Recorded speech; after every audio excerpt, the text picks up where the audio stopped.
ఇప్పుడు ఎమర్జెన్సీ చెప్పేసి ఈడ పెడతాం దేవుని దగ్గర.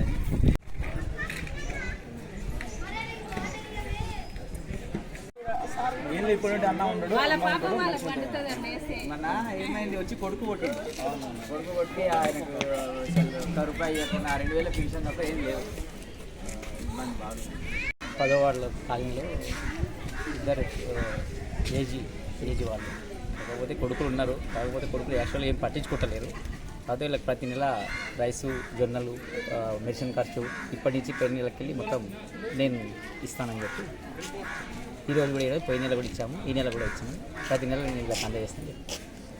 10వ వార్డులో ఇట్లాంటి ఎవరు పట్టించుకొని పెద్ద మనుషులకు వీలు కాక ఇంకెవరన్నా మేము మా సహాయశక్తుల సహాయం చేస్తాం. ప్రతి నెల ప్రతి నెల రైస్ కానీ